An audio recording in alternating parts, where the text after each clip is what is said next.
구혜선 씨하고 안재현 씨 파경 이 얘기가 소속사 대표로 왜 넘어가죠? 이게 불똥이? 지금 이제 처음에 이제 초반에 공개됐던 문자에 보면은 예. 그 말하자면은 구혜선 씨 입장에서 나와 내 남편의 어떻게 보면 이제 은밀한 사생활 부분이죠. 근데 그거를 타인과 이걸 나를 험담을 했다. 이 부분에 대해서 신뢰가 훼손됐다. 이런 문자 내용이 공개된 게 있었습니다.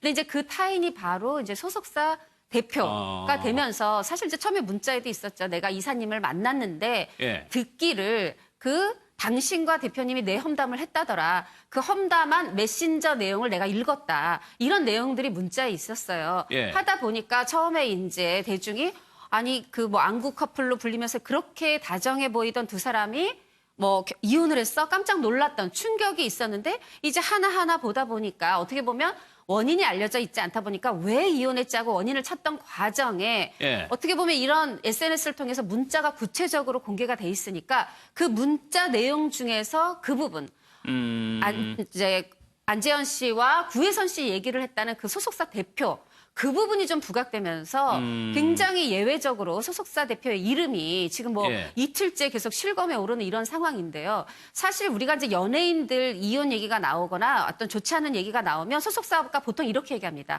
사생활은 이게 말하자면 연예 매니지먼트의 범위 안에 있어서 저희는 모릅니다. 확인해 줄 수 없습니다. 예. 보통은 이러는데 사실 문 대표는 평상시 인터뷰할 때도 이렇게 얘기를 해요. 저는 좀 소속사 식구들하고 가족같이 지냅니다. 하나하나 개인사에 개입을 하고 상의를 합니다. 이제 그런 식으로 이제 어떻게 보면 감성 커뮤니케이션을 하는 그런 어떤 연예인 관리 방식 이런 걸 얘기를 해왔었고 예. 이번에도 지금 또 공식 입장이 나왔는데 보도자료가 나왔는데 이런 얘기예요. 이제 두 사람의 어떤 이거에 대해서 이제 의논, 상담을 요청받았고 이걸 예. 실무적인 조언을 했을 뿐이다. 근데 이 실무적 조언을 한 게 마치 지금 어떤 그 이혼의 사유에 대표가 있는 것처럼 이렇게 와전되고 이런 부분은 명예훼손이라는 거죠. 그래서 예. 선처하지 않겠다. 그렇게 선언을 했습니다. 그러니까 박선변 이 대표 소속사 측의 입장을 보니까 법정 대응을 하겠다는 것 같아요. 악성 루머에 대해서는. 그 소속사 대표가 처음 거론된 게 이틀 전 18일인데 예. 그 하루 다음 날 어제 강경 대응을 하겠다는 방침을 냈습니다. 예전에는 루머가 불거져도 사실이 아니라면 그대로 내버려 두는 게 좋다는 입장이 팽배해 있었다면 요즘에는 스마트폰이 발달하고 SNS가 보급되면서 빠른 시간에 무제한으로 확대되고요. 확대 대상산되고 있죠.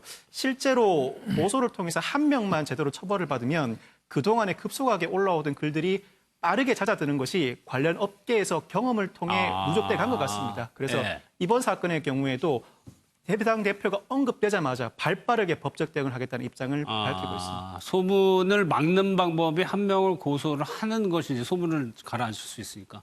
그런데 이 과거의 발언도 이게 워낙 급작스러운 소문이다 보니까 과거의 발언을 보니까 좀 가사 문제로 좀 갈등이 있었나요? 네. 그러니까 어떻게 보면은 바로 얼마 전이에요. 지난달 또 그 지난달 그래서 6월하고 7월에 구혜선 씨가 한 번은 뭐 그림 전시, 한 번은 책 관련 기자간담회 이렇게 좀 기자들을 만나는 자리가 있었어요. 예. 그랬는데 이 6월이 언제냐면은 이제 구혜선 씨가 안재현 씨 남편의 소속사로 옮겼을 때잖아요. 그러면 이제 굉장히 두 사람이 뭔가 이렇게 잘 지내고 있나 보다 했는데 지금 내가 오늘 이 행사에 온지도 모를 거다. 남편 아마 기사 보고 알 거다. 근데 그랬지만 지금 두 사이에 조금 뭐 냉랭한 기운이 도나 했지만 이제 결혼 생활이 이렇게 2년, 3년 되다 보니까 자꾸 남편의 입장을 좀 내 활동에 남편에 대한 영향을 생각하게 되더라. 그래서 조심스럽다. 그냥 요 정도로 마무리가 됐습니다. 6월에는. 근데 7월에는 조금 완전 분위기가 달랐어요. 지금 나만 사랑하는 것 같다. 남편은 나를 잠깐만 사랑한 것 같다. 이런 식으로 어떻게 보면은 불화가 있는 게 아닌가라는 부분을 아직 뭐 이혼하거나 이런 게 알려지지 않은 상황인데 여배우가 먼저 사생활에 대해서 언급을 한 바가 있었어요. 하다 보니까 조금 두 사람 사이에 문제가 있는 거 아니야? 이런 얘기들이 있었고 지금 용인에서 살다가 서울로 두 사람이 이사 왔다는데 서울에서 둘이서 같이 살다가 또 남편이 다른 데 가서 산다는 소문도 있는데 여러 가지 얘기가 이제 합해지면서 조금 불화의 조짐들 그런 것들이 있었는데 결국은 이렇게 이제 수면 위로 올라온 상황입니다. 알겠습니다. 이게 뭐 확정적으로 결정이 난 건 아니어서 이혼이. 알겠습니다. 오늘 준비한 내용은 여기까지입니다. 마무리하겠습니다.